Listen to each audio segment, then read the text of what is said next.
Some of the students were like, oh yeah, I'll answer the question based on filling in the blanks because he was applying it to the left hemisphere, but for now the overall gestalt, I'll just give the example for its own sake. But there was a couple students as well that were like, I need more context, I can't answer.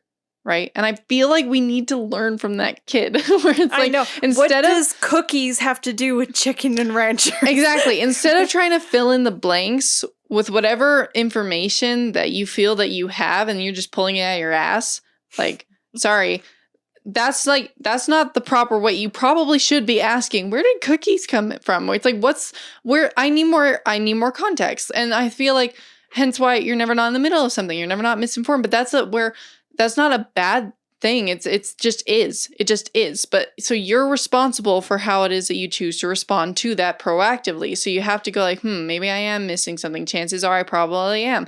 And it's like, okay, so then I'm standing in the middle of something. I can either choose to ask, what am I ignoring in order for this to be true? Or if and as I ask that question, regardless of where it is that I'm leaning, I should probably figure out, well, what do I want to do about it? Mm-hmm.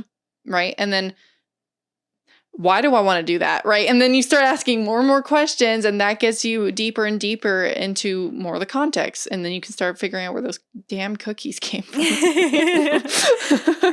Absolutely. Yeah. I mean, we've gone on for a bit long. That was a good way to, unless you have any extra.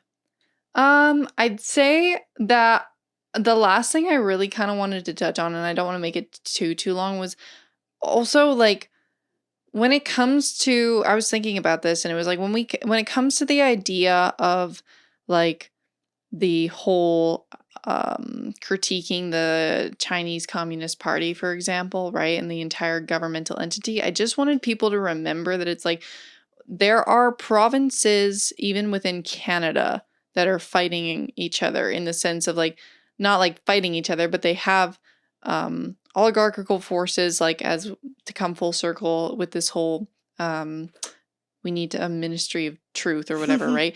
It's like that we as little freedom fighters are trying to figure out how to conquer that, right? And Alberta, as we said, it's a bit more freedom central. Ontarians, they feel a bit more like they can barely even talk about the trucker convoy and not feel like they're going to get arrested. And whereas here in Alberta, that's not really much of a thing. We kind of don't care. So when I'm kind of bringing in that context, there's literally like 100 million people in the CCP party, and even in what's going on in Alberta, the UCP party, it's like we got some grassroots people in there. We're trying to solve things. We're trying to get things going and underway in a good direction. And there's a split, and there's a divide, and there's same thing with the premier. I'm sure there's a split and there's a divide. And so it's just like no different with like, that's 100 million people. It's like all of them are bad.